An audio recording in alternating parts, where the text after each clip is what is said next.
तो सबसे पहला क्वेश्चन मेरे पास ये आता है कि वो जो 15 मिनट का क्वेश्चन पेपर का रीडिंग टाइम है, हम उसे इफेक्टिवली कैसे यूज करें। तो इसके लिए मैं आपको ये इनपुट देना चाहूंगा कि आपके पास 6 क्वेश्चन आने वाले हैं।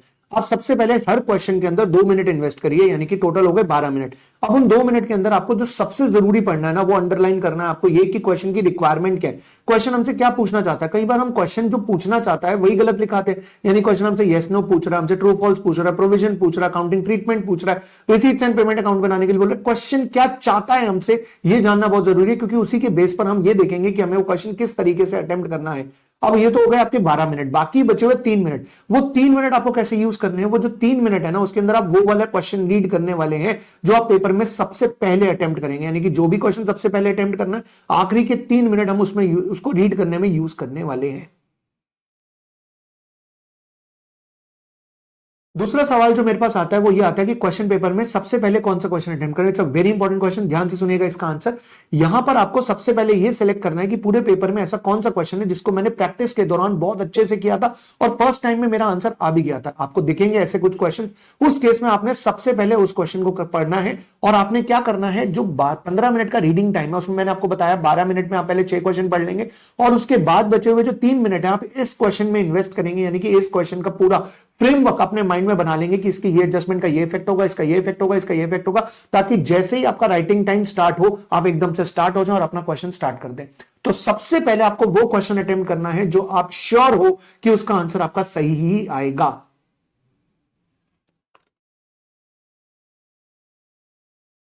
The third most important question is कि हम कैसे सेलेक्ट करें चॉइस वाले क्वेश्चंस में से कि इन 5 में से कौन से 4 करें। देखिए जी, वहां पर ना आपको थोड़ा सा ये ध्यान रखना होगा कि सबसे पहले आप ये देखो कि एक क्वेश्चन में 2 पार्ट्स हैं या एक क्वेश्चन के 3 पार्ट्स हैं। अगर मान लीजिए 2 पार्ट्स हैं वो 10-10 नंबर के और 3 पार्ट है 10-5-5 वाले।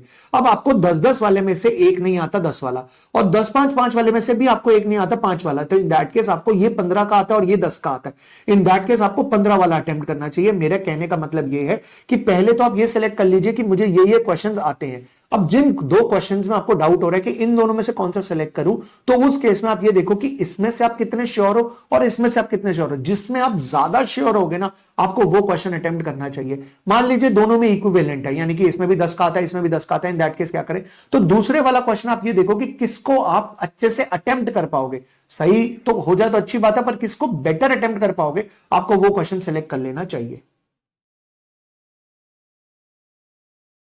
ये नेक्स्ट इंपॉर्टेंट सवाल है क्या, कि भैया हम के क्वेश्चन के अंदर कितना टाइम इन्वेस्ट करें, यानी कि उसको आंसर करने में कितनी देर लगाएं। तो देखिए जी, minimum 1.5 minutes, maximum 1.8 minutes for per mark. पर मार्क का मतलब कि 10 नंबर का क्वेश्चन आया तो 10 को आप 1.5 से मल्टीप्लाई करोगे 15 मिनट, 10 को 1.8 से मल्टीप्लाई करोगे तो 18 मिनट, यानी मिनिमम 15 मिनट और मैक्सिमम 18 मिनट आपको उस क्वेश्चन में इन्वेस्ट करने हैं। Sir what is the time, मतलब ये मिनिमम का क्या मतलब है। अगर मान लो मेरे को 1 मिनट में क्वेश्चन हो गया तो मैं 15 कैसे इन्वेस्ट करूंगा, नहीं होगा। 10 नंबर का क्वेश्चन है तो आपको 15 मिनट के आसपास लगेंगे ही लगेंगे। सो 15 मिनट अगर आपके लग रहे हैं तो आप ये समझ के चलिए कि आपने अच्छे से अटेम्प्ट कर लिए। 15 से 18 के बीच में आप कहीं पे भी इन्वेस्ट कर सकते हैं। 18 से अगर ऊपर लगने लग गया तो कहीं ना कहीं आपका टाइम मैनेजमेंट थोड़ा सा गड़बड़ा रहा है, आपको टाइम पर फोकस करना पड़ेगा पेपर देते समय। तो 1.5 1.8 इस विंडो के बीच में आपका क्वेश्चन अटेम्प्ट होना चाहिए। अब अगला सवाल है जी, क्या क्या लेकर जाएं साथ में, यानी क्या क्या कैरी करना है। तो 7 चीजें बहुत जरूरी हैं, उसके अलावा अगर कुछ कैरी करो तो अच्छी बात है, पर 7 चीजें में सबसे पहला है एडमिट कार्ड, भूलना मत। और अगर एडमिट कार्ड में कोई भी प्रॉब्लम है, यानी कि एडमिट कार्ड में साइन मिसमैच या कुछ ऐसा है, तो आप उसका एक फोटोकॉपी निकलवाकर उसे एक सीए से अटेस्ट करा लीजिए। दूसरा जो आपको लेकर जाना है वो लेकर जाना है आपको अपना आईडी प्रूफ, कोई भी आधार कार्ड, पैन कार्ड, कोई भी एक प्रूफ लेके जाइएगा साथ में। देन इसके बाद आपको एक वॉच रखनी है टाइम मैनेजमेंट के लिए। देन कैलकुलेटर रखना है आपको, ब्लैक बॉल पेन रखना है और बॉल पेन प्लीज 2 से 3 लेके जाइएगा। ये ना हो कि एक बॉल पेन लेकर जा रहे हो और वहां खराब हो जाता है। पेंसिल रख लीजिए, किसी काम आ सकती है, पेंसिल जरूरी है। इरेजर जरूरी है और सबसे जरूरी अकाउंट्स के पेपर में तो आपको बताइए स्केल बहुत ज्यादा जरूरी है। फॉर्मेट कब कब बनाने हैं, फॉर्मेट आप चाहे तो लास्ट में इकट्ठे बना सकते हैं कि टाइम मिलेगा तो सारे बना दें, साथ साथ बना दोगे तो एटलीस्ट गुड होगा। एटलीस्ट वर्टिकल लाइन तो आप बना ही दीजिए स्केल के साथ। अब ये नेक्स्ट क्वेश्चन आई गया कि क्या हमारे को फॉर्मेट बनाना जरूरी है, is it mandatory to make the format. तो देखिए जी, मेरी बात सुनिए ध्यान से। अगर आपको लगता है कि आपकी स्पीड स्लो है तो इन दैट केस आप फॉर्मेट लायक छोड़ दो और क्वेश्चन पूरा करते रहो, पूरा क्वेश्चन कर दो। लास्ट में आकर अगर आपको टाइम मिले फटाफट स्केल से आप लाइंस बना सकते हैं।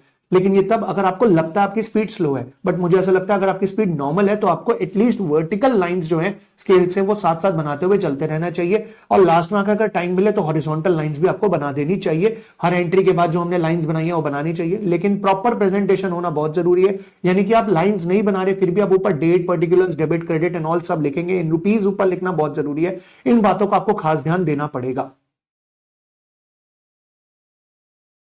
सीए इंटरमीडिएट स्टूडेंट ये सवाल जरूर पूछते हैं कि एमसीक्यू का पेपर जो है वो हम पहले अटेम्प्ट करें या लास्ट में अटेम्प्ट करें। तो देखिए जी, मेरा सजेशन आपको यही कहता है कि एमसीक्यू आपको 30 नंबर डायरेक्टली दिलवाता है और एमसीक्यू आपको आते होंगे, तो इन दैट केस एमसीक्यू का पेपर आपको पहले अटेम्प्ट करना चाहिए और वो आपका 35 टू 40 मिनट्स के अंदर अंदर हो जाएगा।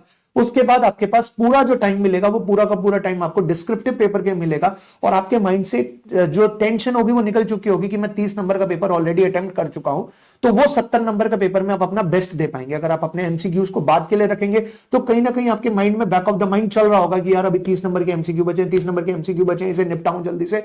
इन दैट केस वो पेपर आप बेस्ट नहीं दे पाएंगे। तो पहले 30 मार्क्स के एमसीक्यू कर लीजिए, उसके बाद आइए आप अपने डिस्क्रिप्टिव पेपर पे जो आपका 70 मार्क्स का। सो आई होप आपके सारे क्वेश्चंस जो हैं वो आंसर हो गए होंगे। अगर आपका फिर भी कोई एग्जाम से रिलेटेड क्वेश्चन है तो आप कमेंट सेक्शन में कमेंट करके बता दीजिए, मैं आपको रिप्लाई कर दूंगा। And my best of best wishes are always with you. अच्छे से पेपर दीजिएगा, पूरे कॉन्फिडेंस के साथ जाइएगा और कॉन्फिडेंस के साथ ही वापस आइएगा। मिलते हैं जी, बाय बाय, टेक केयर।